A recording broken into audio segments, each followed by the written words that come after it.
नंदन यशोदानंद वर्धन भगवान श्री वृंदावन बिहारी लाल सरकार की भुवन पावनी कृपा करुणा से विगत दिनों से श्री राघवेंद्र सरकार के पावन सानिध्य में हम लोग बैठ करके श्री भागवत भगवान की दिव्य कथा का आनंद प्राप्त कर रहे हैं। श्री हनुमान जी महाराज, माता सिंह वाहिनी पधारे। बहुत बहुत साधुवाद, बहुत बहुत धन्यवाद। हमारे बहुत ही परम स्नेही माता किशोरी जी की कृपा जिनके ऊपर बहुत है। तुलसी पीठाधीश्वर जगत गुरु सरकार की सेवा में वे सदैव जो समर्पित रहते हैं, आदरणीय मिथिलेश भैया, बहुत बहुत स्वागत, बहुत बहुत सम्मान, बहुत बहुत आनंद का विषय है। बड़ा ही अद्भुत, बड़ा ही आनंदमय।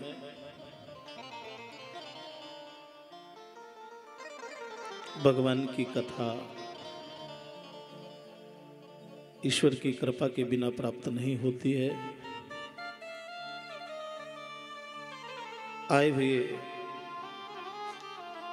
हमारे सभी अतिथि महानुभाव, श्रोत वृंद, भक्त वृंद, मातृ शक्तियां,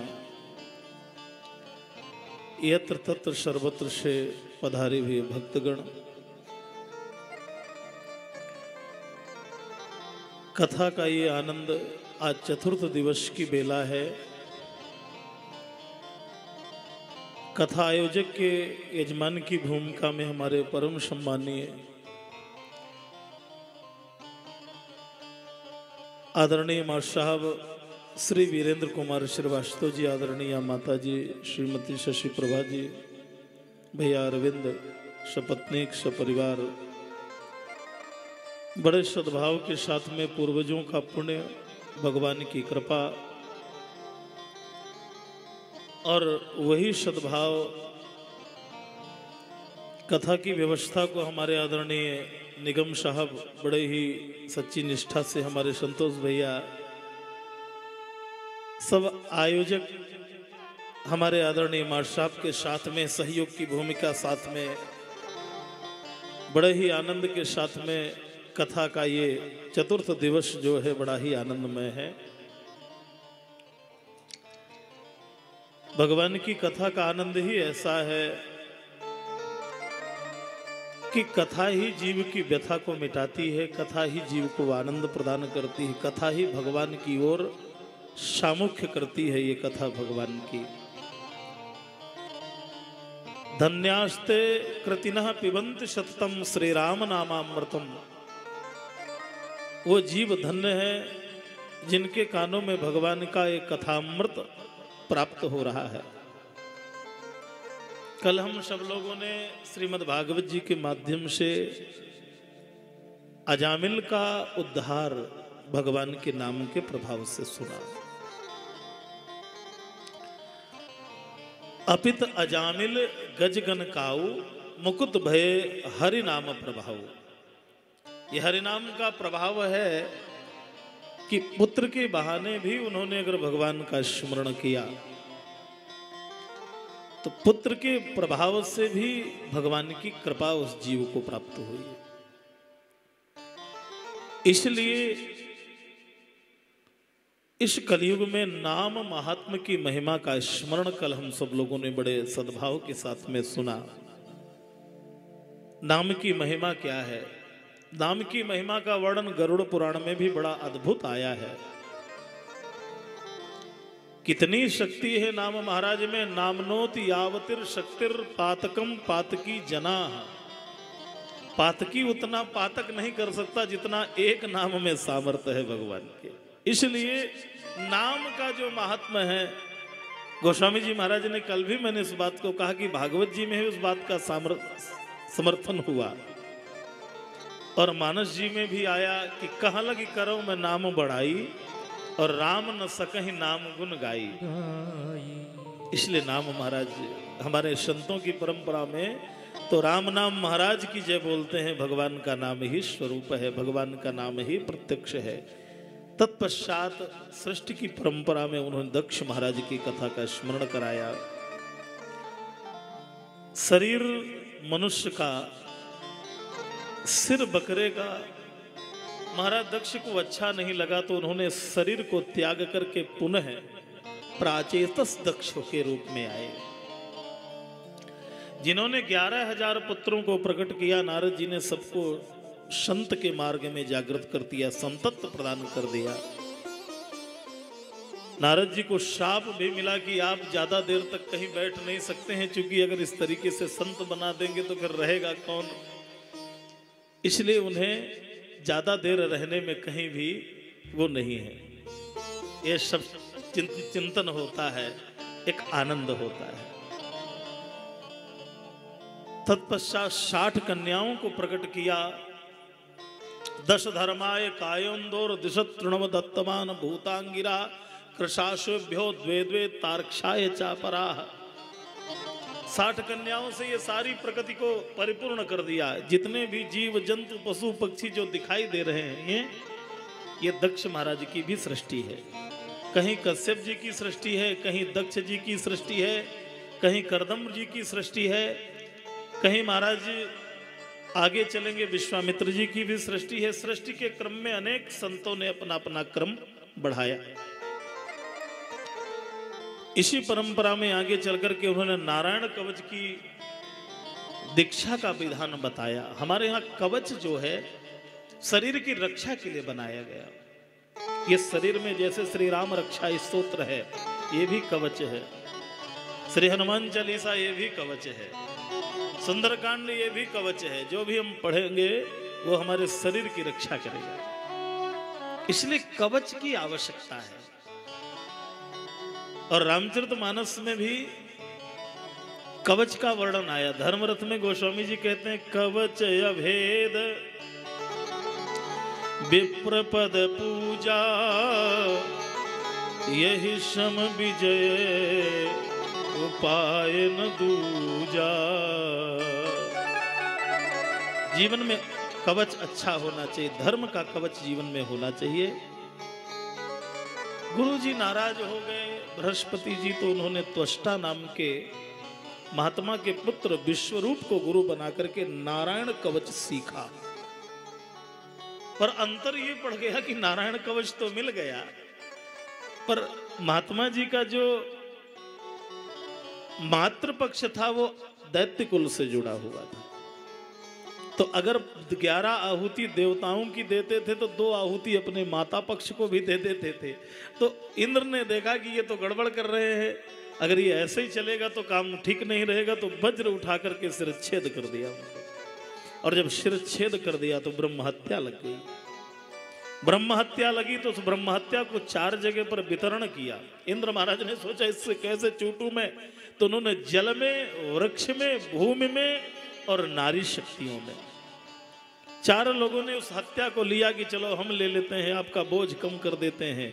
चारों को वर प्राप्त हुआ। जल में जो काई है ये भी ब्रह्म हत्या का रूप है, इसलिए स्नान करने जब भी जाएं तो ऐसे हाथ से करके ही स्नान करना चाहिए। कभी भी किसी नदी में स्नान करने जाएं, ये नियम होता है, ये परंपरा है। वृक्षों में जो गोंद है वो भी ब्रह्म हत्या का रूप माना गया, और साथ में धरती में जो ऊसर भूमि है वो भी ब्रह्म हत्या का रूप है। महाराज जी त्वष्टा को बड़ा कष्ट हुआ। मेरे पुत्र को आचार्य बना करके इन्होंने उनकी हिंसा कर दी, तो उन्होंने यज्ञ करना शुरू कर दिया और यज्ञ में उन्होंने मंत्र बोलना शुरू कर दिया, पर मंत्र में स्वर लगाना भूल गए। इसलिए मैंने कल भी एक बात को आपसे कहा था कि मंत्र पढ़िए तो शुद्ध पढ़िए। मंत्र में अशुद्धि अगर है तो आपका कल्याण नहीं अकल्याण कर देगी, कहीं ना कहीं पतन कर देगी। एक भी शब्द स्वर लगाना भूल गए। सवाग वज्रो यजमानम हिनस्ति यथेंद्र शत्रोह स्वरतो पराधात। ये ऋग्वेद का मंत्र है। अगर अशुद्ध वाणी अगर ब्राह्मण से निकलती है तो यजमान के ऊपर वज्र की तरीके से प्रहार करती है। इसलिए मंत्र जो बोला जाए वो शुद्ध बोला जाए। सबाग वज्रा, वाणी वज्र का प्रहार करती है। यजमानम हिनस्ती, उस यजमान के ऊपर कहीं गलत प्रभाव पड़ जाए, इसलिए स्वर होना चाहिए, स्वरूप होना चाहिए, शुद्ध होना चाहिए। और आज उल्टा हो गया, कहीं ना कहीं उससे होना चाहिए कि इंद्र को मारना है, पर उसका अर्थ निकल गया कि इंद्र के हाथों मरने वाला पुत्र उत्पन्न हो जाए। आज वही वृत्रासुर के रूप में आए। दधीच नाम के महात्मा की हड्डियों से दिव्य जो है उन्होंने वज्र का निर्माण किया। जैसे ही झगड़ा के लिए, लड़ाई के लिए तैयार हो गए, तो महाराज वृत्रासुर ने इतनी सुंदर भगवान की स्तुति गाई कि हमारे जो महात्मा है, अमलात्मा है, इस स्तुति को सुनकर के आनंदित हो जाते हैं। महात्मा कहते हैं कि इतनी अच्छी स्तुति ये असुर योनि वाला कैसे कर सकता है भगवान की? बड़े बड़े महात्मा जो स्तुति नहीं गा सकते। परीक्षित महाराज ने कहा, महाराज इतनी अच्छी स्तुति ये इस योनि में कैसे गा रहा है? कहने लगे, लड़ाई भिड़ाई तो बाद में होगी, चलो अपने भगवान को याद करते हैं पहले। और ये 4 श्लोक श्रीमद् भागवत के बड़े ही आनंदमय है। भक्त की पराकाष्ठा महाराज वृत्रासुर ने गाया। भगवान को हाथ जोड़ करके कहने लगे, आजात पक्षा इव मातरम खगाः स्तन्यं यथा वत्सतराः क्षुधार्ताः प्रियं प्रियैव विशुतं विषण्णा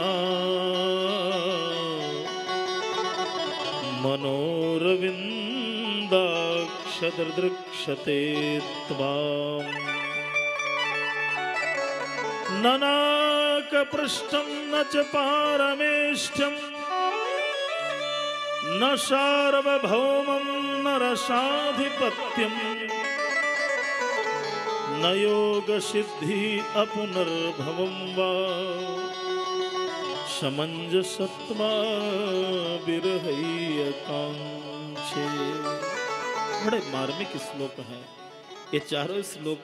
जब महाराज वृत्रासुर ने गाए, इनका भाव पक्ष बड़ा आनंदमय है। एक एक दीनता जब तक भगवान के सामने नहीं होगी, जब द्रवहि दीन दयाल राघव संत संगति पाई है, जीव दैन्य जब तक जागृत नहीं करता तब तक दीनानाथ प्रसन्न नहीं होता। ये भक्ति की पराकाष्ठा ये 4 श्लोकों में वृत्रासुर भगवान के हाथ जोड़ करके कहने लगा, हे नारायण, मुझे कुछ नहीं, मुझे तो ये भक्ति प्रदान करिए जैसे किसी पक्षी के पंख नहीं होते हैं। अजात पक्षा, घोंसले में वो पक्षी बैठा होता है, माँ जंगल में दाने चुनने के लिए चली जाती है, वो एक टक उस माँ को निहारता रहता है कि मेरी माँ वापस नहीं आई। इसलिए हे नारायण, मेरी भी दृष्टि आपकी ओर एक टक बनी रहे, मैं संसार को ना देखूं। अजात पक्षा एव मातरम खगाः स्तन्यम यथा वत्सतरा क्षुधार्ता। जैसे गैया गोचारण के लिए जंगल में जाती है तो बछड़ा जो है सायंकाल होते होते बार बार माँ की ओर देखता और रभाता है कि सब तो आ गई पर मेरी माँ लौट करके नहीं आई। वो स्थिति मेरी बन जाए। जैसे प्रिया का प्रीतम परदेश चला जाता है, वो बार बार उसकी याद करती है, हे गोविंद, हे नारायण, ऐसी स्थिति मेरे जीवन में जागृत हो जाए। हे नारायण, बस ये भाव मेरे अंदर हो जाए, मैं और कुछ नहीं चाहता हूँ। ननाक पृष्ठम, मैं नाक माने स्वर्ग का राज्य नहीं चाहता। न च सार्वभौमम, मैं धरती का कोई सार्वभौम राज्य नहीं चाहता हूँ। मैं तो केवल ये चाहता हूँ कि आपका विरह मुझे प्राप्त हो जाए। नारायण, हर क्षण मैं आपके विरह में व्यथित बना रहूं। अहम हरे तव पादैक दासा।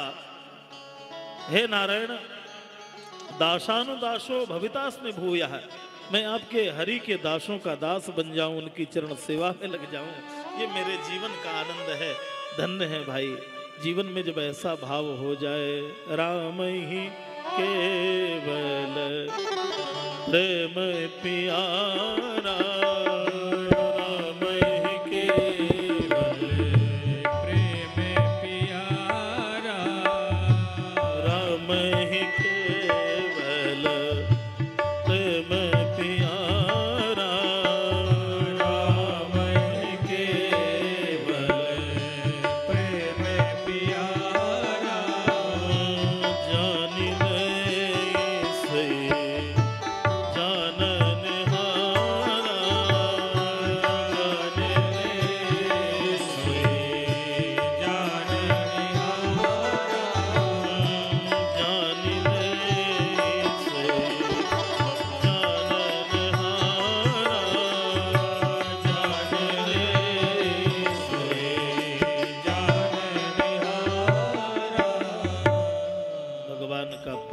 शरीर में कैसे जागृत हो। अविस्मृति श्रीधर पाद पद्मयो हो, ईश्वर के प्रति भाव कैसे जागृत हो। इस असुर योनि में भी परीक्षित महाराज ने कहा, महाराज इतना प्रेम इससे कैसे हो गया, ये कौन है ये? तो कहने लगी, ये चित्रकेतु नाम का राजा था पूर्व जन्म में, और एक बार माता गौरा भगवान भोलेनाथ विराजमान थे। इन्होंने पहचाना नहीं और उपहास करना शुरू कर दिया। उस उपहास के स्वरूप इसे साप मिला कि जा तू असुर हो जा। अब असुर तो हो गया, पर माँ के चरण पकड़ लिए, माता जी गलती हो गई, ये शरीर ऐसा है जो अपराध करता ही है। इस शरीर जाने में अनजाने में कुछ ना कुछ बुरा भला करता रहता है, पर फिर भी भगवान क्षमाशील हैं, प्रभु क्षमा करो क्षमा करो। तो माँ ने कहा क्या चाहते? बोले मैं किसी भी योनि में चला जाऊं, उसका मुझे भय नहीं है, आप जहां भेज दें मैं वहां चला जाऊंगा, पर केवल मेरी इतनी प्रार्थना है कि जहां भी जाऊं वहीं मुझे भगवत प्रेम मेरे शरीर में जागृत बना रहे। जैसे बाली ने कहा था, जहि जोनि जन्मो कर्म वश तह राम पद अनुराग, मुझे भगवत प्रेम बना रहे, मुझे जाने का भय नहीं है।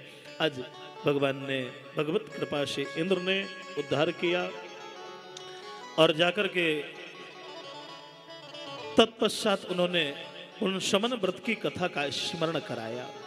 49 प्रकार के मरुदगणों की कथा सुनाई। महारानी दिति ने इंद्र को मारने के लिए 1 वर्ष का व्रत किया।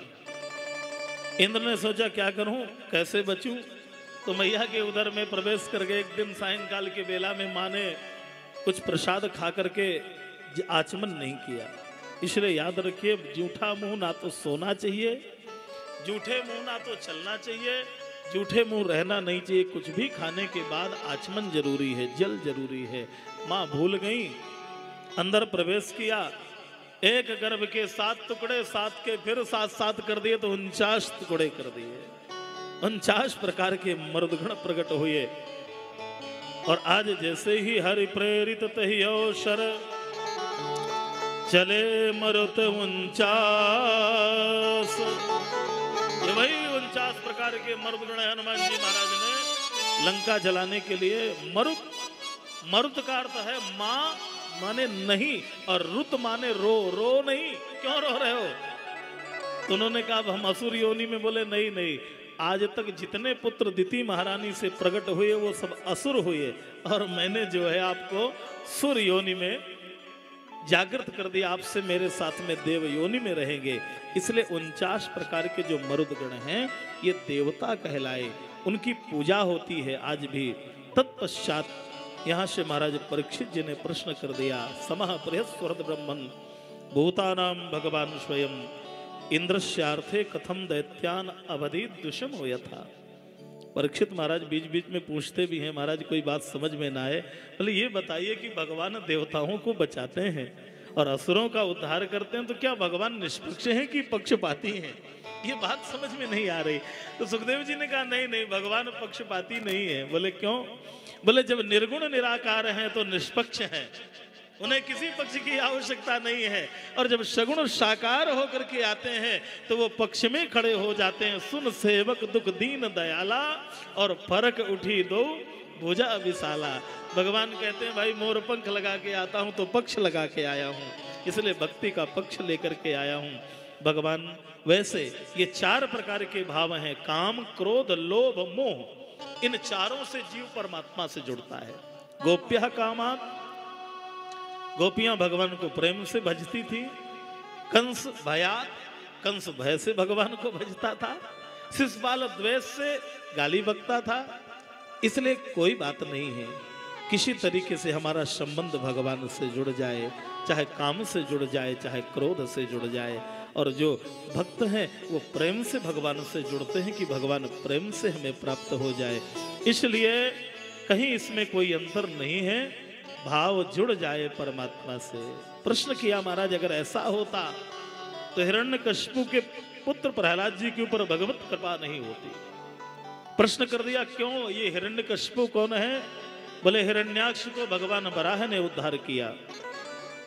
हिरण्यकशिपु जो है भगवान से बड़ा द्वेष करता था, तो 60,000 वर्षों तक उसने मंदराचल पर्वत की द्रोणी में जाकर के, पर्वत में जाकर के तपश्चर्या शुरू किया। क्यों तपश्चर्या शुरू की? क्योंकि शरीर में सामर्थ्य प्राप्त हो जाए। शते पे मंदर द्रोण्याम तपः परम दारुणम ऊर्ध्वबाहु नभो दृष्टि पादांगुष्ठश्रितावनिः। आज तक ऐसा तप किसी ने ना किया होगा। ऊर्ध्वबाहु, दोनों हाथों को ऊपर करके, अंगुष्ठ में खड़े हो करके, सिर को ऊपर करके ब्रह्मणे नमः ओम ब्रह्मणे नमः। 60,000 वर्षों का तप जो है, सारे शरीर में दीमक लग गई। अब कोई पहचान ना पाए कि स्वरूप क्या है, कौन है, कहां से है। ब्रह्मा जी ने सोचा कि बड़ा विलक्षण तप है, ऐसा तप तो कोई मानव ने नहीं किया, किसी ऋषि ने नहीं किया। तो ब्रह्मा जी महाराज स्वयं पहुंच गए, और जैसे ही पहुंचे, उत्तिष्ठो तुष्ट भद्रम ते तपः सिद्धो शिकाश्यपः वरदोहमनुप्राप्तः ब्रीयतामीप्सितो वरः।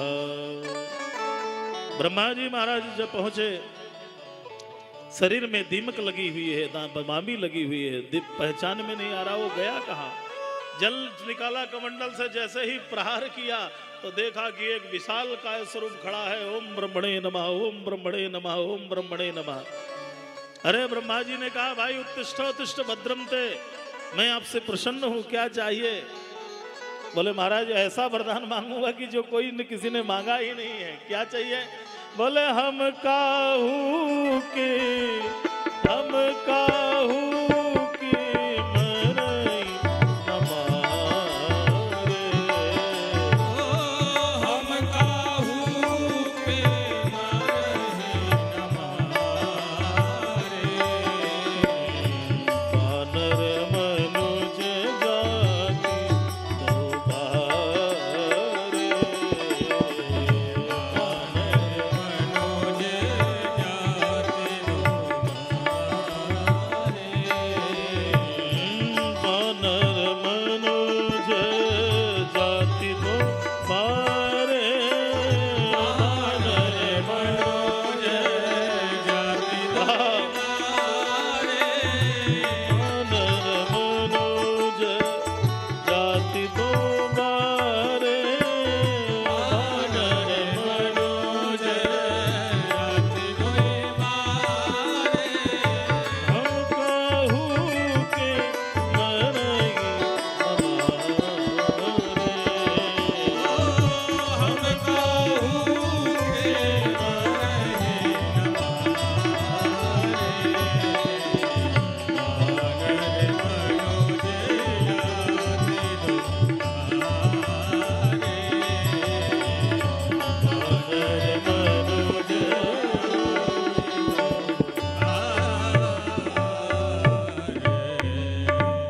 मरना नहीं है।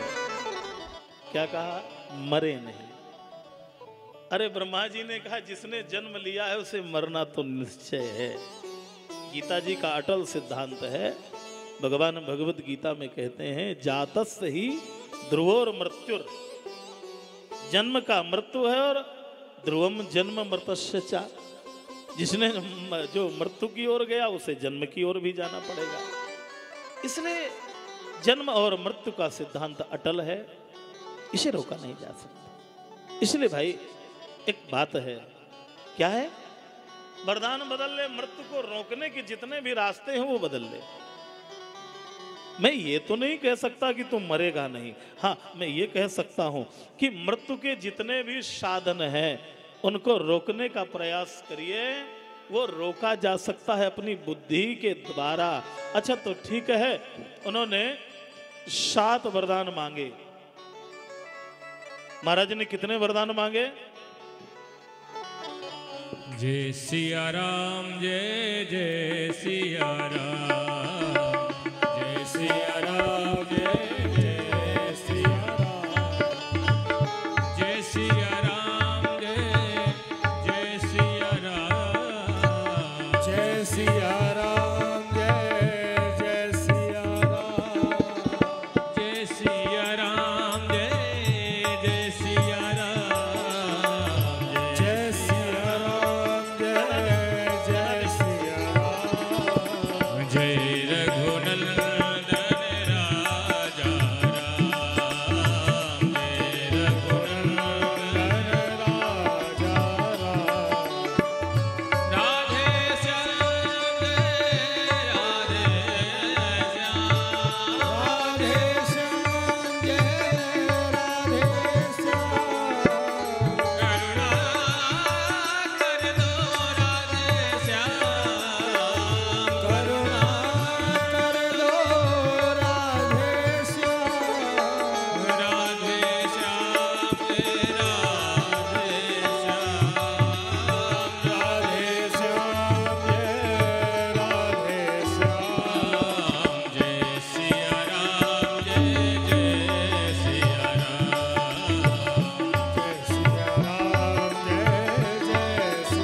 गोविंद भगवान की जय हो।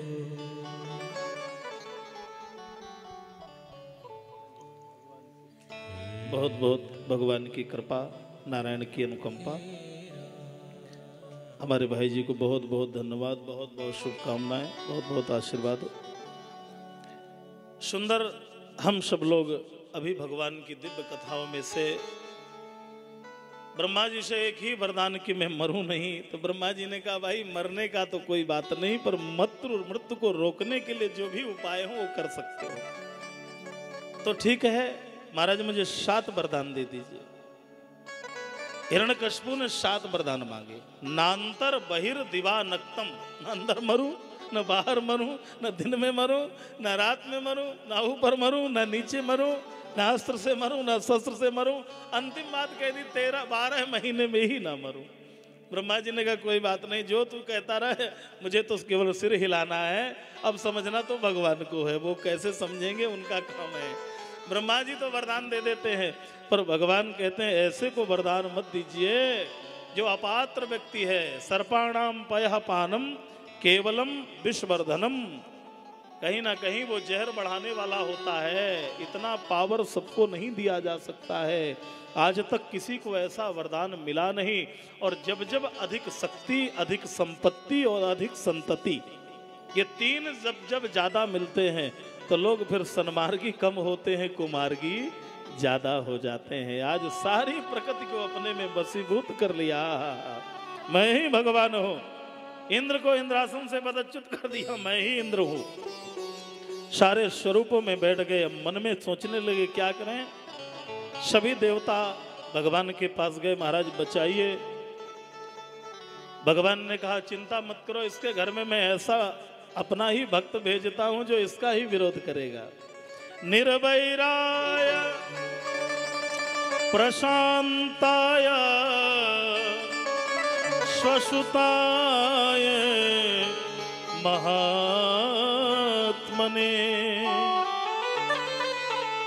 जिस दिन निर्वैर मेरे भक्त के ऊपर ये प्रहार करेगा, चिंता मत करिए, उस दिन मैं इसके सामने आकर के प्रकट हो जाऊंगा। जो अपराध भगत कर करई, राम रोष पावक सो जरई। जो भगवान के भक्त के पीछे पड़ता है फिर वो बचता नहीं है। चिंता मत करिए, जाइए अपनी अपनी व्यवस्था बनाइए। और 4 पुत्र उसके घर में हुए। सबसे छोटे पुत्र का नाम प्रहलाद।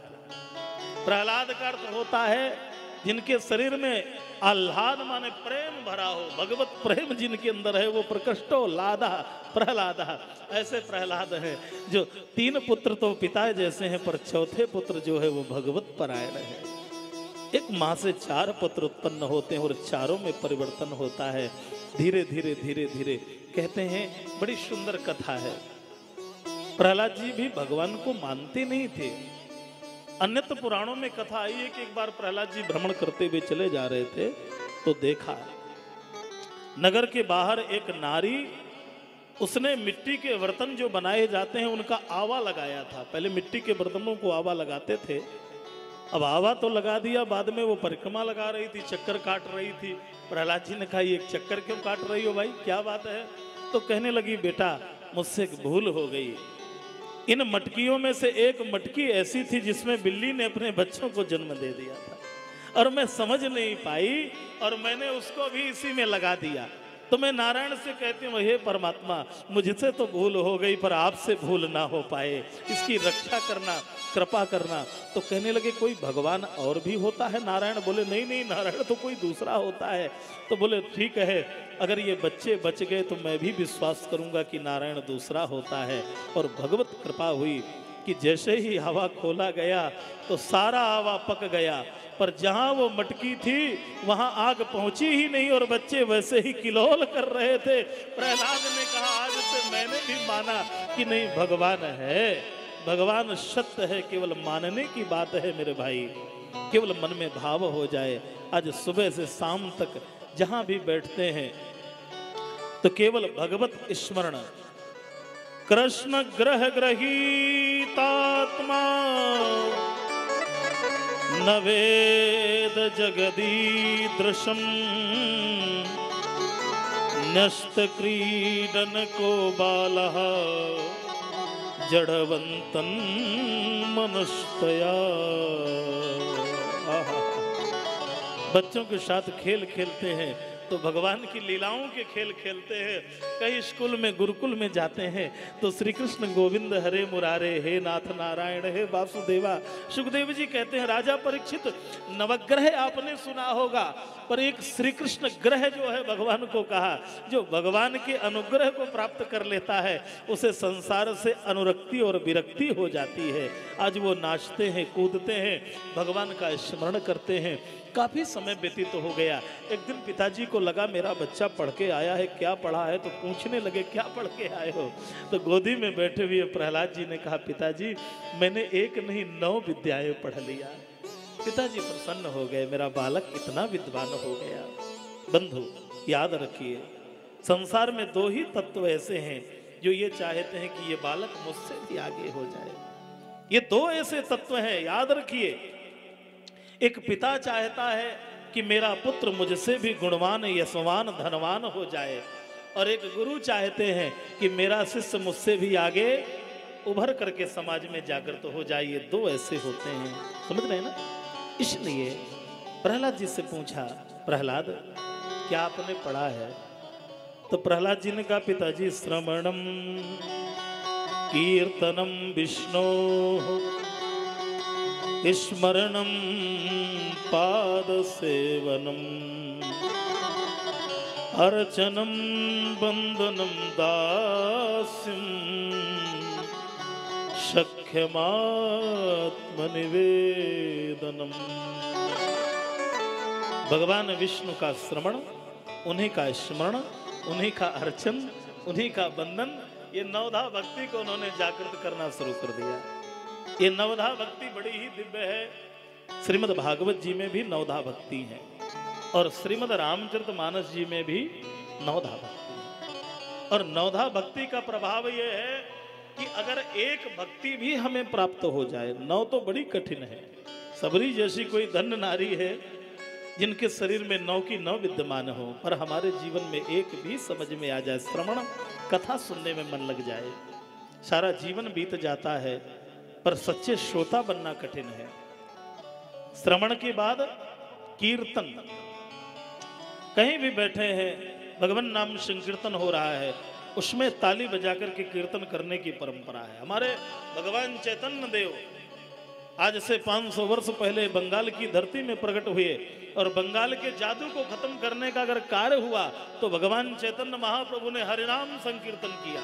जैसे ही हरे कृष्ण हरे राम गाते थे, और इतना संकीर्तन भगवान चैतन्य करते थे कि उनके संकीर्तन के प्रभाव से रास्ते में जंगल में जाते हुए जीव जंतु विषैले जहरीले उनका भी स्वभाव बदल जाता था, और वो भी चैतन्य भगवान के पीछे पीछे चल देते थे।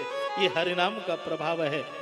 इस कलयुग में संकीर्तन की परंपरा में 2 ही स्वरूप जागृत माने गए, एक तो भगवान चैतन्य महाप्रभु या भक्तिमती मीराबाई, और दोनों का प्रमाण कलयुग में है।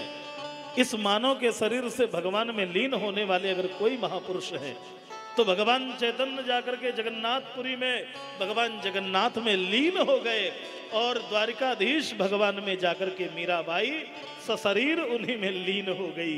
ये संकीर्तन का प्रभाव है, ये नाम का प्रभाव है। इसलिए दूसरी भक्ति का नाम संकीर्तन है। कलौ केशव कीर्तनात्, श्रीमद् भागवत में आया है कि कलयुग में सबसे ज्यादा अगर कोई स्वरूप है तो भगवान का कीर्तन है।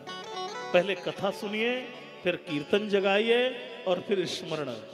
चलते चलते भगवत स्मरण होने लग जाए, श्वास माला बन जाए।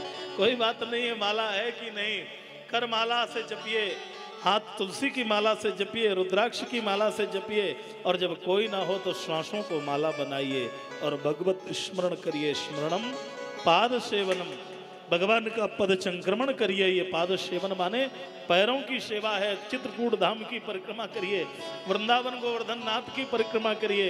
अर्चनम, भगवान श्री हरि की अर्चना करिए, इनको पुष्प चढ़ाइए, श्रृंगार करिए बाके बिहारी को। इनको जैसे श्रृंगार करेंगे ना बड़ा आपको आनंद मिलेगा। अर्चनम बंदनम, बंदन शब्द बड़ा ही महंगा है।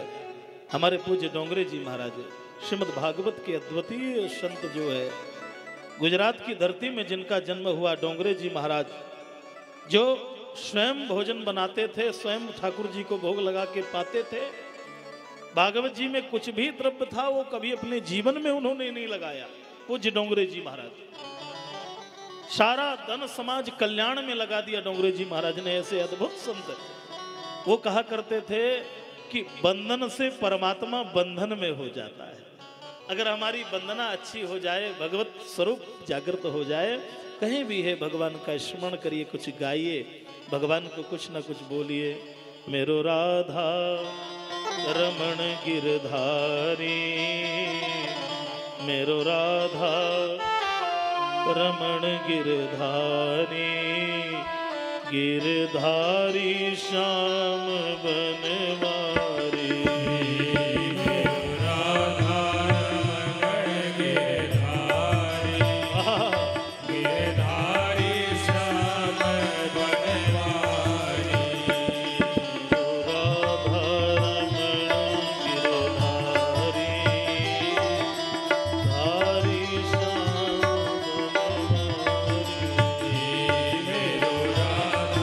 गाइए, भक्ति से गाइए।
भक्ति का आनंद हुआ।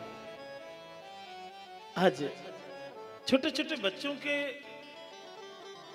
जीवन में अगर भगवत प्रेम जागृत हो जाए, ये बच्चे कोरे कागज हैं, इसमें सदगुरु जैसा लिख दे। इसलिए बालक की पहली गुरु मां होती है। मां धर्मपरायण है। कौन है मां? कयाधु। माता धर्मपरायण है। भले ही पिता धर्मपरायण नहीं है, कोई बात नहीं है। पिता धर्मपरायण ना हो तो कोई बात नहीं है, पर मां अगर धर्मज्ञ है तो बालक के अंदर सच्चे संस्कार तो मां के द्वारा जागृत होते हैं। आज मैया ने ये मां उदरस्थ, जब उदर में प्रहलाद जी थे तो मां महाराज नारद जी के आश्रम में निवास किया। बहुत गहराई से सुनिए आप। मैं माताओं से निवेदन करता हूं कि उदरस्थ जीवन से ही बालक के संस्कार शुरू होते हैं। अगर अभिमन्यु चक्र भी वो सीख सकते हैं। अष्टावक्र महाराज को सारा ज्ञान उदर में प्राप्त हो सकता है। प्रहलाद जैसे एक भक्त जो है माता से प्रकट हो सकते हैं। इसलिए मैं बार बार कहता हूं कि उदरस्थ जीव अगर है और मां अगर भगवत गीता पढ़ती हैं, अगर माता श्री रामचरितमानस का पाठ करती हैं, माँ अगर भगवान की सेवा करती हैं, तो मैं व्यासपीठ से कहता हूं कि उस माँ के घर में कोई ना कोई परम भक्त जरूर प्रकट होकर के आएगा। आज यही प्रभाव है। ये सुरती नरती नांगती ये चाहत सब कोय, और गोद लिए हुलसी फिरे कि तुलसी सो शुद्ध हो। इसलिए मैं आपसे यही कहूंगा कि जन्म से ही बालक में संस्कार होते हैं। पिताजी को बड़ा क्रोध आया और जमीन में पटक दिया और गुरुजी को बुलाया। गुरुजी ने आश्रम में लाके रखा। गुरुजी कहीं चले गए। छोटे छोटे बच्चे बैठे थे, बच्चों को उपदेश किया। छोटे बालकों से कहा, बालकों ने कहा, प्रहलाद इतना तुझे कष्ट दिया जा रहा है फिर भी तू भगवान का प्रेम नहीं छोड़ रहा है। क्या ऐसे भगवान के नाम में क्या जादू है जो तू भगवान को नहीं छोड़ रहा है? तो प्रहलाद जी ने छोटे छोटे बच्चों को जगाना शुरू कर दिया। कौमार आतरे प्राज्ञो धर्मान भागवतानिहा दुर्लभम मानुषम जन्मा ततः प्रध्रुवमर्थदम। प्रहलाद जी ने कहा, भैया सुनो, ये आयु बहुत कम मिली है। इस छोटी सी आयु में कुछ भगवत भजन, कुछ चिंतन होना चाहिए। इसलिए मैं ये चाहता हूँ कि ये कुमार अवस्था खिला हुआ फूल है। ये कुमार अवस्था खिला हुआ फूल है और किसी को खिला हुआ फूल समर्पित किया जाए तो शायद भगवान ज़्यादा प्रसन्न होते हैं। और बुढ़ापा जो है ये मुरझाया हुआ पुष्प हो जाता है। इसलिए पहली ही अवस्था में भगवत प्रेम जागृत होना चाहिए। हमें पता नहीं कब जीवन का लय हो जाए, पता नहीं कब जीवन चला जाए। चलते चलते श्वास रुक जाती है, बैठे बैठे जीवन पूरा हो जाता है। इसलिए कुछ तो हमारी झोली में होना चाहिए कि हमने कुछ तीर्थ किया, व्रत किया, नियम किया, दान किया, धर्म किया, सत्कर्म किया। छोटे छोटे बच्चों को उन्होंने एक ही उपदेश किया प्रहलाद जी ने, सुखमिंद्रमयेन्द्रियकम राजन देह योगेन देहिनाम सर्वत्र लभ्यते दैवात् यथा दुखम यत्नतः। प्रहलाद जी ने कहा, सुनिए, ये सुख दुख मिलना तो प्रारब्ध का स्वरूप है। अगर सुख मिलना है तो मिलेगा, नहीं मिलना है तो नहीं मिलेगा। तत्प्रयासो न कर्तव्य। इसके लिए कोई प्रयास करने की जरूरत नहीं है। ये जीवन में हमारा प्रारब्ध जो कह रहा है वो मिलेगा ही। जो प्रारब्ध में लिखा के आए हैं भोगना ही पड़ेगा। तो बोले किसके लिए प्रयास करिए? बोले प्रयास करना है तो केवल परमात्मा के लिए प्रयास करिए। बड़ा ही अद्भुत उपदेश किया, बड़ा अद्भुत स्वरूप जो है। आज उन्होंने कहा कि आयु बहुत छोटी होती है। छोटी अवस्था में विद्याध्ययन हुआ, मध्यावस्था में गृहस्थाश्रम मिल गया तो गृहस्थी का बोझ शरीर में लद गया। बुढ़ापा आया तो परिवार की जिम्मेदारी पूरी करने में समय चला गया। अब बताइए कि भगवत भजन का समय बचा तो कहाँ बचा। सारा जीवन हमारा इसी व्यथा में व्यथित बना रहा। इसलिए कथम प्रियाया अनुकंपिताया संगम रहस्यम रुचिरास्य मंत्रान। प्रहलाद जी महाराज ने बड़े अच्छे अच्छे भावों को प्रकट किया और छोटे बच्चों के अंदर एक भाव जागृत हो गया। क्या जागृत हो गया? भगवत प्रेम जगा दिया उन्होंने। असुर योनि में जो जन्मे बालक थे उनके अंदर भी सत प्रेम जागृत कर दिया। हम यही आपसे निवेदन करते हैं कि आप हम सब लोगों की भी जिम्मेदारी है कि अपने बच्चों को कुछ संस्कार सिखाइए, उन्हें स्नान करके ही भोजन दीजिए, उन्हें सूर्य भगवान को जल चढ़ाने के लिए प्रेरित करिए, हर बच्चे को हनुमान चालीसा का पाठ करना सिखाइए, अपने से बड़े बुजुर्गों को सम्मान करना सीखें, उन्हें प्रणाम करें और चंदन जरूर लगाएं। हमें अपने गले में माला पहनने में क्या संकोच है, हमें अपने मस्तक में चंदन लगाने में क्या संकोच है भाई? हम तो सनातन धर्मावलंबी हैं और आज सनातन में हमने जन्म लिया है, तो हमें गर्व होना चाहिए कि आज हमारा ये भारत विश्व गुरु है, जिसकी परिपाटी सारा विश्व उसको फॉलो करता है, दुनिया उसके पीछे चलती है। हमें हमारा मस्तक सूना नहीं होना चाहिए, क्योंकि चंदन का भी महत्व है। विज्ञान में आकर जाकर के देखिए तो ऐसा कुछ स्वरूप होता है कि चंदन लगाने से कितने फायदे हैं। चोटी धारण का चोटी होनी चाहिए शरीर में, उसका क्या लाभ है? गले में तुलसी या रुद्राक्ष की माला होनी ही चाहिए।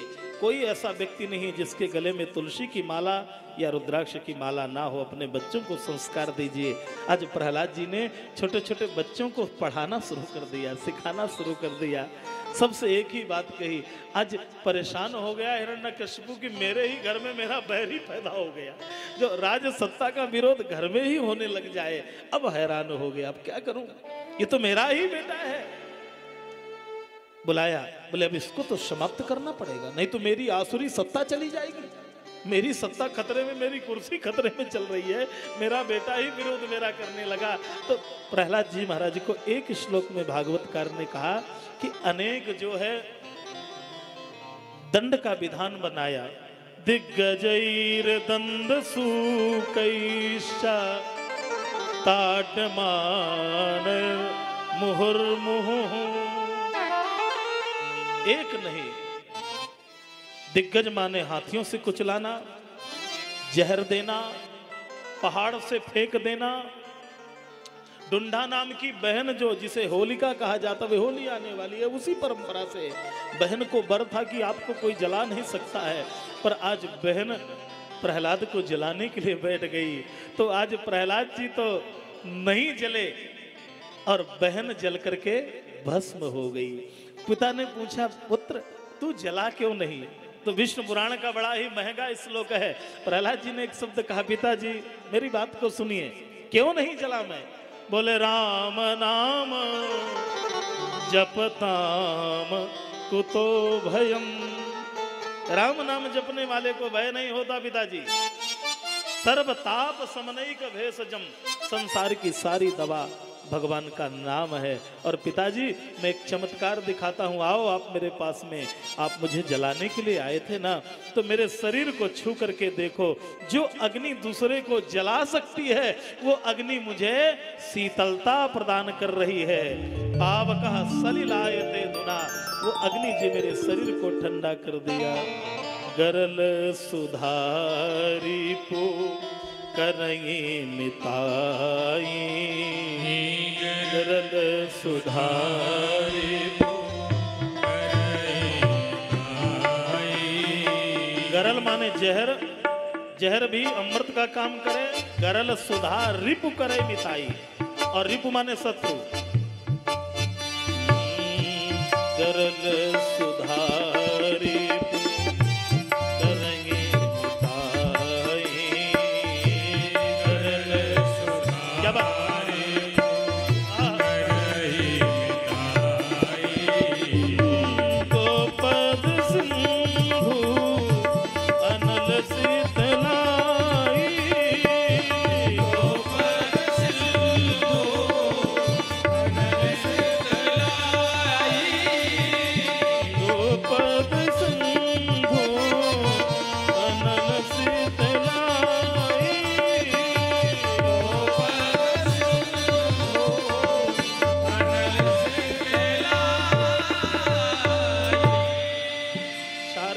तो हो जाए, शत्रु मित्र बन जाए, जहर अमृत हो जाए।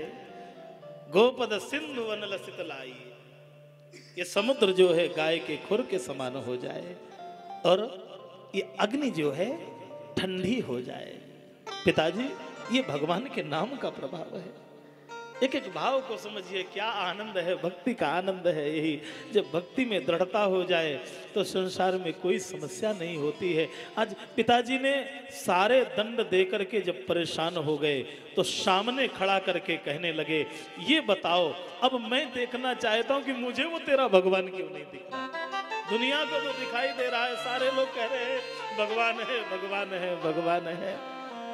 मैं देखना चाहता हूं।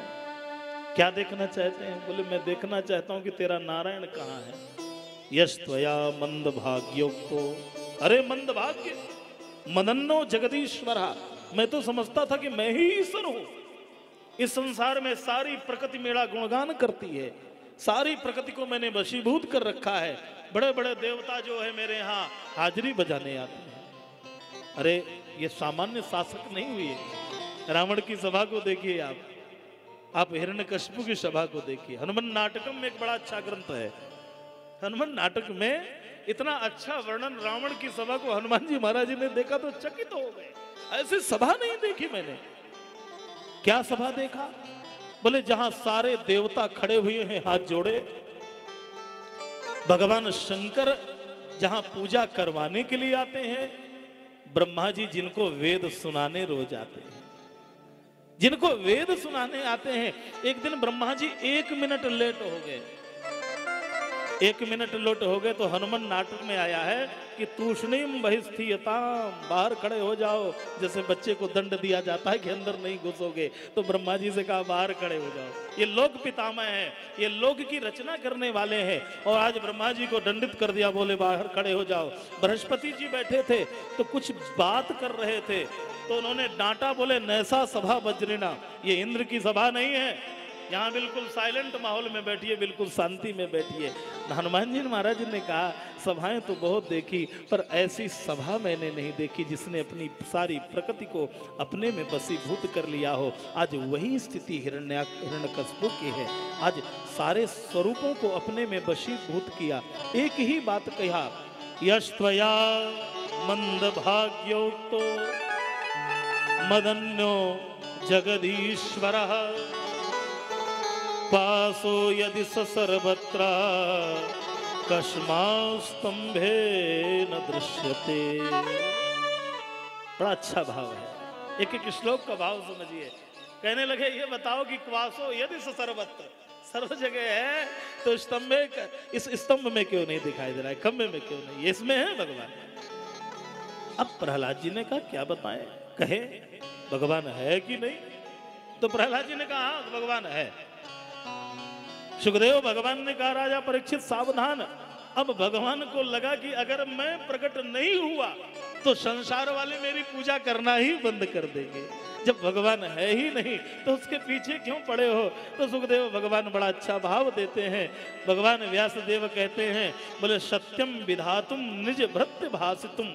अपने भृत्य माने अपने सेवक की भाषा को सत्य करने के लिए परमात्मा भगवान ने सोचा कि मेरा भक्त छोटी सी उम्र से कह दिया कि भगवान खंबे में है, और अगर खंबे से प्रकट नहीं हुआ तो संसार वाले विश्वास नहीं करेंगे। तो कहने लगे, हाँ मुझ में तुझ में खड़क खम्भ में जहां देखो तहां राम ही राम, सब में सब जगह भगवान है।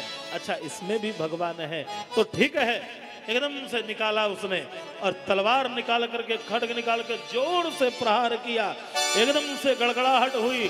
बोलिए नरसिंह भगवान की। बड़ी जोर से गड़गड़ गड़गड़ गड़गड़ गड़गड़ गड़गड़ एकदम से गड़गड़ाहट हुई। भगवान साक्षात नरसिंह प्रकट हुए। गगड़ गड़गड़ानो, खम्भ फाटो चरचरानो, और निकसो नर नाहर को रूप अति भयानक है। बड़ा सुंदर भगवान नरसिंह प्रकट हुए। कहते हैं, केशव धृत नरसिंह रूप। हमारे वृंदावन की बहुत अद्भुत कवि हुए जयदेव जी महाराज, उन्होंने इस बात को कहा, केशव धृत नरसिंह रूप, जय जय देव हरे। केशव धृत नरसिंह रूप, जय जय देव हरे। केशव रूप जय जय देव हरे केशव घट सिंह रूप जय देव हरे जय देव हरे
भगवान की।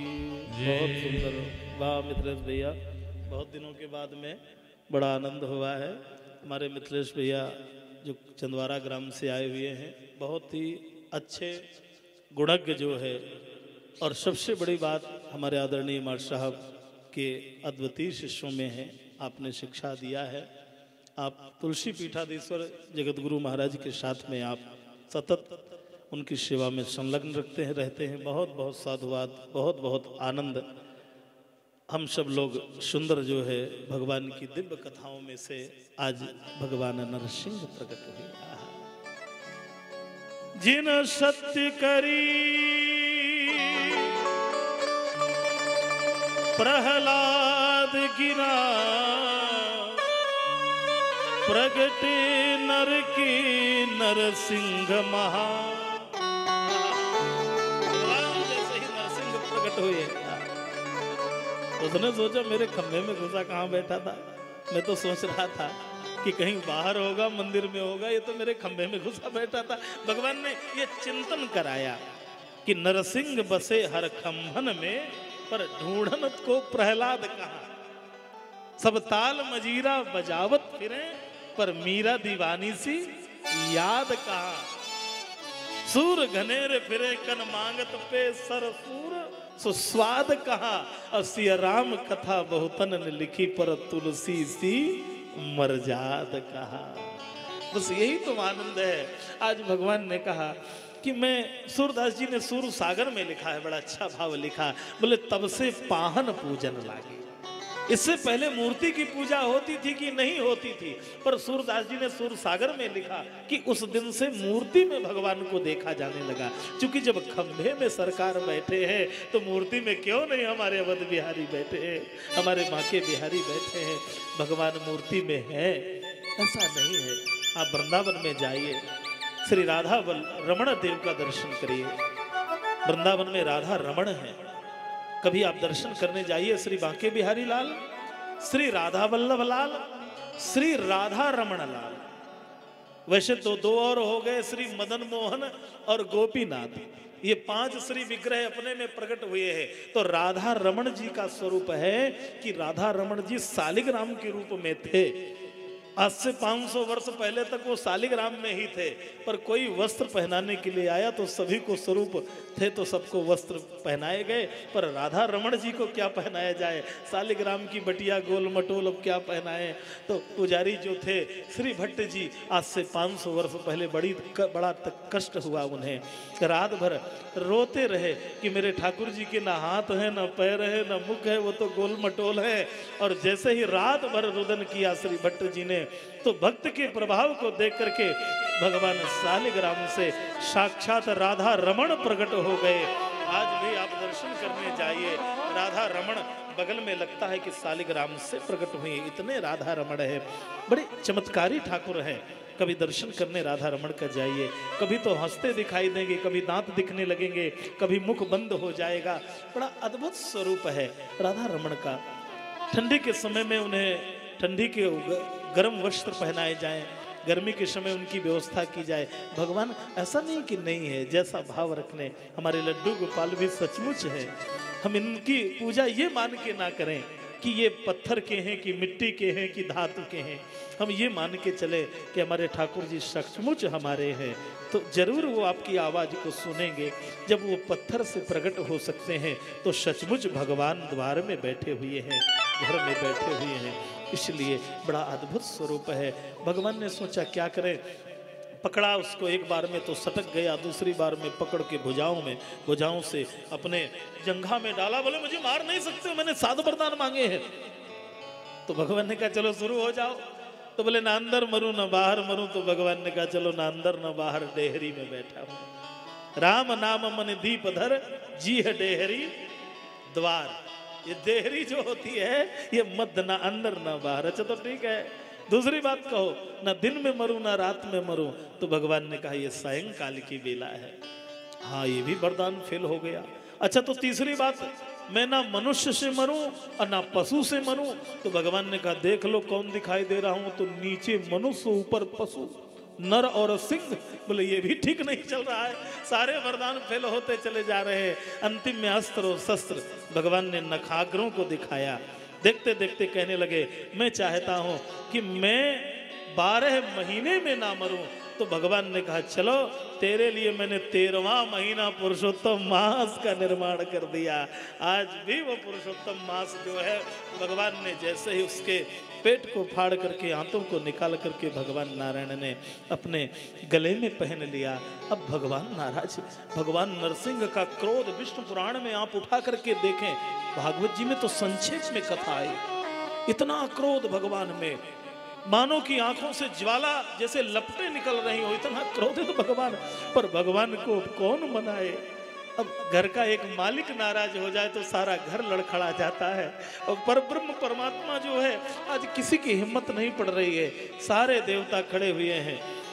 नारद जी लक्ष्मी जी को मना के लाए, अपने पति देव को मनाइए। बेचारी गड़वा लेके आरती की थाल लेकर के आई, पर भगवान ने वो दहाड़ लगाई कि लक्ष्मी सब छोड़ के भागी। बोले मेरा पति ऐसा थोड़ी है, ये तो बहुत जोर से दहाड़ मार रहे हैं। अब बेचारी भाग के खड़ी हो गई। प्रहलादम प्रयसयामास। भगवान भोलेनाथ जी ने कहा भाई ये हमारे आपके लिए नहीं आए, ये तो प्रहलाद के लिए आए हैं, इन्हें तो भेजो ना जिसके लिए भगवान आए हैं। और जैसे ही प्रहलाद आगे चले हमारे ठाकुर जी भगवान नरसिंह दौड़े और दौड़ करके हृदय से प्रहलाद को लगा लिया, सारे शरीर को चाटने लगे। मंजुल मुखार बिंद चूमि चूमि माधव कहे, मंजुल मुखार बिंद चूमि चूमि माधव कहे, क्षमा करो भक्त मुझे देर भई आने में, क्षमा करो भक्त मुझे देर भई आने में। सारे शरीर को भगवान ने अपने बाहों में लपेट लिया और भगवान की आंखों से सुरपात होने लगा, सारे शरीर को चाटने लगे भगवान गोविंद, भगवान नरसिंह। और भगवान ने पूछा प्रहलाद मुझे देख करके मेरी पत्नी भी डर गई, ब्रह्मा जी की हिम्मत नहीं पड़ी, इंद्र चंद्र तो आ नहीं सकते, तू क्यों नहीं डरा? सब डर गए पर तू नहीं डरा। प्रहलाद ने एक ही बात कही, नारायण मैंने एक बात सुनी है कि सिंह से सभी डरते हैं पर सिंह से सिंह के बच्चे कभी नहीं डरते हैं, वो तो उसकी छाती में खेलते हैं। तो हम तो नरसिंह का मैं पुत्र हूँ। बड़ा सुंदर प्रहलाद जी ने स्तुति गाई। ब्रह्मादय सुरगणा मुनयोथ सिद्धा सत्वैकतान मतयो वचसां प्रवाहे, नारादितुम पुरुगुणैस धुनापि पिप्रुः किम तोष्ट मरहति समय हरि रुग्र जाते हैं। बड़ा अच्छा भाव। प्रहलाद जी हाथ जोड़ करके कहने लगे महाराज ब्रह्मादि देव जिनकी स्तुति नहीं गा सकते हैं, उनकी स्तुति मेरे जैसा उग्र जाति में असुर योनि में उत्पन्न होने वाला मैं आपकी क्या स्तुति कर सकता हूँ नारायण, मुझ में कोई सामर्थ्य नहीं है। मैं तो यही कहता हूँ कि प्रभु आपकी कृपा बनी रहे। आप इस नियच्छ मन्युम असुरस हरस, इस मन्यु माने क्रोध को आप शांत करिए। अब बिल्कुल शांत मुद्रा में हो जाइए, आपका क्रोध चला जाए। देखते देखते सरकार बिल्कुल शांतमय विग्रह हो गया। देखते भगवान नरसिंह आनंद में हो गए। आज भगवान नरसिंह ने कहा प्रहलाद मैं आपसे बहुत प्रसन्न हूँ, मैं कुछ देना चाहता हूँ। प्रहलाद जी ने कहा नहीं ठाकुर जी, अगर मैंने मांग लिया तो मेरा भक्ति करना विफल हो जाएगा। मैं अगर तुमसे जो मांगूं तो तुम न देना कुछ मुझे। भगवान से अगर मांग करके भक्ति की जाए तो उस भक्ति का प्रभाव खत्म हो जाता है। मंदिर में जाइए, हाथ जोड़िए और बस एक ही बात कहिए, हे प्रभु अब कछुनाथ न चाहिए मोरे, अब कछुनाथ न चाहिए मोरे, अब कछुनाथ न चाहिए मोरे, अब कछुनाथ न चाहिए मोरे, दीन दयाल अनुग्रह तोरे, दीन दयाल अनुग्रह तोरे, दीन दयाल अनुग्रह तोरे। प्रभु यदि राशि सत्य कामा, प्रहलाद जी ने बड़ी महंगी बात कही, बहुत मन से सुनिए। हम लोग मंदिर में बिना मांगे भगवान को लिस्ट पर पकड़ा के आते हैं, यही तो करते हैं। भगवान कहता थोड़ी है, पर जल कम चढ़ाते हैं, समस्याएं ज्यादा चढ़ाते हैं। बेटा पास हो जाए, बेटी पास हो जाए, घर में धन आ जाए, और छोटी सी आरती भी गाते हैं तो आरती छोटी लिस्ट लंबी। सुख संपत्ति घर आवे कष्ट मिटे, भगवान भी घबरा जाता है कि आरती तो बहुत छोटी पर लिस्ट इतनी लंबी लेके आया है। बस यही भाव है, नहीं सकाम भाव और निष्काम भाव, दो चीजें हमारे अंदर है। निष्काम हो जाइए तो ब्रह्म सकाम हो जाता है। जब नहीं मांगे तो भगवान ज्यादा देता है, और ज्यादा मांगे तो भगवान भी कहता है मांगने वाला द्वार में आ जाओ। रोज रोज कोई आता है तो कभी कभी यही है, नहीं कभी कभी मन में ऐसा सद्भाव होना चाहिए। प्रहलाद जी जैसा है। प्रहलाद जी ने क्या मांगा? यदि राशि सते कामान बरास्तुम वरदर्शभः कामानां हृत्संरोधः। हे नारायण भवतस्तु वृणे वरम्। एक ही वरदान मांगा। हे नारायण आप बार बार कहते हो मांगो मांगो मांगो मांगो, तो मैं यही कहता हूं कि प्रभु मैं आपसे एक वरदान चाहता हूं कि कभी मेरे अंदर मांगने की कल्पना ही जागृत ना हो। नरसिंह भगवान ये मेरे अंदर प्रकट हो जाए। आज भगवान गदगद हो गए, प्रहलाद तूने तो मुझे बसीभूत कर लिया, क्या कुछ तो कहे मुझसे। बोले एक बात कहता हूं कि मेरे पिता ने आपको भले बुरे शब्द बहुत कह किए हैं, आप उसको कभी दुर्गति में मत भेजिएगा। भगवान ने कहा प्रहलाद तेरे जैसा सपूत किस घर में आ जाए, उसके एक दो नहीं पूरी मैंने 21 पीढ़ियों को तार दिया, उद्धार कर दिया। तेरी पीढ़ियों में हर जीव को भगवत परायण कर दिया भगवान ने। भगवान जैसे ही प्रहलाद को बैठाने लगे तो कहने लगे कि बैठो इस आसन पे। बोले नहीं पहले आप बैठिए फिर मैं बैठूंगा। तो उस आसन पर बैठे, इसलिए आसन का नाम सिंहासन पड़ गया। न सिंहेन अधिष्ठितम आसनम यस्य सा, जिस पर भगवान नरसिंह विराजमान हुए, इसलिए आसन का नाम क्या है? सिंहासन कहने लगे। और भगवान ने ब्रह्मा जी को बुलाया, बोले बाबा इधर आओ। अब बड़ा अधिकारी नाराज हो जाए तो छोटे की वैसे भी हालत पतली हो जाती है। सोचने लगे अब कौन सी गाज गिरने वाली है, पता नहीं कहाँ फेंकेंगे मुझे उठा करके, कहाँ ट्रांसफर करेंगे। अब ब्रह्मा जी कांपते हुए खड़े हो गए। भगवान ने कहा मयवम बरो सुराणाम वही नादेह पद्म संभवा। ऐसे खतरनाक वरदान अब दोबारा किसी को मत देना। इसको मारने के लिए मुझे 13वां महीना प्रकृति के विपरीत कार्य मुझे जागृत करना पड़ा। इसलिए कभी भी आसुरी शक्ति को इतना सामर्थ्य देने की आवश्यकता नहीं है, उसे उतना पावर दीजिए जितनी आवश्यकता है। मनुष्य के शरीर में भी भगवान उतना पावर देता है जितनी जरूरत है। ज्यादा पावर दे देंगे तो फिर वो बौखला जाता है, पद प्रतिष्ठा का अहंकार जागृत हो जाता है, थोड़ा धन मिल जाए उन्माद जागृत हो जाता है, थोड़ी विद्या मिल जाए तो विवाद जागृत हो जाता है। विद्या विवादाय धनम मदाय शक्ति परेशान पर पीड़नाय। इसलिए शरीर में उतना सामर्थ्य होना चाहिए जितना जीवन में आनंद होना चाहिए।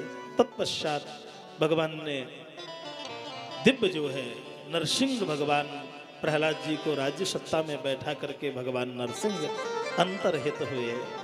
अंतर्हित होने के उपरांत 4 प्रकार के वर्णाश्रम धर्मों का वर्णन सुनाया। पहला आश्रम है ब्रह्मचर्य, दूसरा आश्रम है गृहस्थ, और तीसरा आश्रम है वानप्रस्थ, और चौथा आश्रम है सन्यास। ये 4 आश्रम क्रम से हमें आगे बढ़ना चाहिए। श्रीमद् भागवत में चारों आश्रमों को सुनाया। पहला आश्रम ब्रह्मचर्य में गुरुकुल में जाकर के शिक्षा ग्रहण करें, दूसरे गृहस्थ में आकर के गृहस्थी के जो नियम है उनका पालन करें। गृहस्थी केवल घर बनाने के लिए नहीं है, परिवार बसाने के लिए नहीं है, उसके भी कुछ कर्तव्य हैं। हर गृहस्थ को पंच यज्ञ रोज करना चाहिए। गौ सेवा, अतिथि सेवा, 5 आहुति, और गाय को एक रोटी जरूर खिलाइए। कोई अतिथि आ जाए उसे भोजन जरूर कराइए, प्यासे को जल जरूर पिलाइए, और धर्म के कार्यों में कुछ ना कुछ अपने जीवन को जरूर लगाइए। इसलिए उसका बड़ा ही महत्व है, इसका बड़ा ही आनंद है। जय सिया राम, जय जय सिया राम, जय सिया राम, जय जय सिया राम। जय जय राधा रमण हरि बोल, जय जय राधा रमण हरि